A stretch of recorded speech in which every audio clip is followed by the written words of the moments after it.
নমস্কার সবাইকে, সুস্মিতা কুকিং চ্যানেলে স্বাগত। আজকে দেখাবো হালকা পাতলা তেঁতুলের টক, একবারে মশলাবিহীন। তো তার জন্য নিয়ে নিয়েছি কুমড়ো, ভেন্ডি, তেঁতুল, একটু চিংড়ি মাছ, নুন, হলুদ আর শুকনো লঙ্কা, পাঁচফোড়ন। দেখুন, প্রথমে আমি চিংড়ি মাছগুলোকে ভেজে নিলাম, তারপরে কড়াইতে তেল দিয়ে শুকনো লঙ্কা, পাঁচফোড়ন দিয়ে দিলাম। দেওয়ার পরে কুমড়ো আর ভেন্ডিটাকে তুলে দিলাম, তাতে নুন আর হলুদ দিয়ে দিলাম, দিয়ে এদিক ওদিক করে নেড়ে চেড়ে ঢাকা দিয়ে দিলাম। দেওয়ার পরে তেঁতুলের কাতটাকে বের করে নিলাম,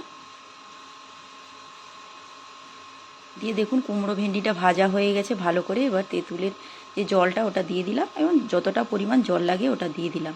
দেখুন এবারে মাছটা ফুটছে, মাছটাও দিয়ে আবার একটু ঢাকা দিয়ে দিলাম।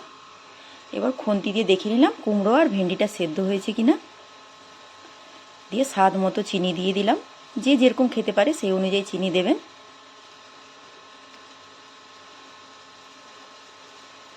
দেখুন আমার হালকা পাতলা টক রেডি। যদি আমার এই রেসিপিটা আপনাদের ভালো লাগে, শেয়ার সাবস্ক্রাইব করবেন। সুস্থ থাকুন, ভালো থাকুন।